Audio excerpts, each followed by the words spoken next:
एक और क्वेश्चन पूछूंगा इसी जी में जी जी पूछिए। कि जब कभी भी आपको एंग्जाइटी होती है, हाँ हाँ। तो आप उस एंग्जाइटी को ख़त्म करने के लिए इंस्टेंट सॉल्यूशन क्या करते हो, और लॉन्ग टर्म इसका सॉल्यूशन क्या हो सकता है? एंग्जाइटी मतलब उसके बाद से ऐसा नहीं कि मुझे कभी हुई नहीं, एक आध दिन कभी 2 घंटे आधा घंटा सिचुएशंस आती हैं ऐसी जो नॉर्मल बातें हैं। जब एंग्जाइटी होने लगी आपको अचानक से, सबसे आसान तरीका है जो 3 इडियट्स फिल्म में शायद वायरस ने बताया था, वही बात है या मुन्ना भाई में था, किसी में था कि जैसे ही तनाव होने लगे जोर से हंसना शुरू कर दो। मुन्ना भाई में शायद था ना। मैं ये नहीं कह रहा कि आप हंसे ही, वो एक तरीका है। बेसिक बात है कि जिस चीज से देखिए एंग्जाइटी में क्या होता है, एंग्जाइटी का मूल लक्षण ये है कि आपकी जो थिंकिंग की स्पीड है रॉकेट जैसी हो जाती है, बहुत तेज थॉट्स आती है, रनिंग थॉट्स बोलते हैं उनको, और वो सारी रनिंग थॉट्स नेगेटिव होती हैं या अमूमन नेगेटिव होती हैं। तो नेगेटिव थॉट्स का बहुत तेज गति से आना एंग्जाइटी को रॉकेट साइंस नहीं, सिंपल सी बात, एंग्जाइटी ये होती है। ठीक, ये हम सबके साथ होता है, नॉर्मल सी बात है। अगर दिन में सप्ताह में एक आध बार हुआ तो नॉर्मल बात है, कोई तनाव की बात नहीं है। ज्यादा होने लगे तो चिंता की बात है। और जब ये एंग्जाइटी साइकोसोमेटिक बन जाती है, साइकोसोमेटिक का मतलब है साइकोलॉजिकली शुरू होके बॉडी पे असर पड़ने लगे, सोमेटिक हो जाए।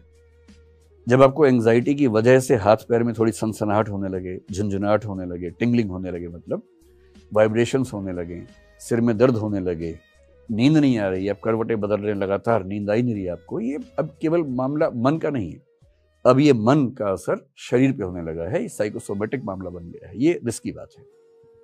और अगर ये 2 सप्ताह लगातार चल गया तो ये डिप्रेशन हो जाएगा। उसके बाद डिप्रेशन की परिभाषा है कि कम से कम 2 सप्ताह की वो अवस्था हो और आप हेल्पलेसनेस, पर्पसलेसनेस, वर्थलेसनेस ये सब महसूस करें कि जीवन का सार नहीं है, मेरे आसपास कोई नहीं है, मैं अकेला हूँ, निराश हूँ, अवसाद में हूँ, हताशा में हूँ, निरर्थक हो गया हूँ। अगर ये सब फीलिंग्स लगातार सस्टेन करें तो आप डिप्रेशन में चले जाते हैं, जो कि बहुत बुरी अवस्था होती है। तो कभी आपको एंग्जाइटी हो, इससे सबसे आसान तरीका है ठीक उस समय एंग्जाइटी जैसे शुरू होने लगे उस विषय पर सोचना नहीं है, कामित नहीं करना है। पर इतना आसान नहीं, आप जिस पे नहीं सोचना चाहेंगे सारे विचार उसी पे आते हैं उस समय।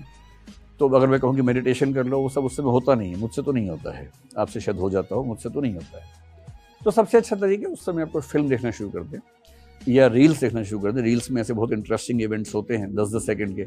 मैंने पहली बार अभी इंस्टाग्राम 4-5 दिन पहले या 10 दिन पहले ही डाउनलोड किया, तो एक दिन गलती से रील चल पड़ी, तो मेरा बड़ा सही चीज़ है तो अब मैं दिन में 2-4 बार 5-5 मिनट रील्स देख लेता हूँ। उसमें बहुत जोकर टाइप के लोग भी होते हैं, बड़ी हंसी आती है, हंसी मजाक भी, कभी डांस देख लिया, कभी कुछ देख लिया, लेकिन कुल मिला के मन लग जाता है। तो अगर आप रील्स रात दिन देख रहे हैं तो दिक्कत है, लेकिन 1 घंटे में 1 मिनट रील देख के अगर आपका मन बहल जाता है तो क्या बुराई है। तो जब भी ऐसा एंग्जाइटी जैसा हो, कुछ तुरंत दिमाग बदलिए, कोई गेम खेल लीजिए।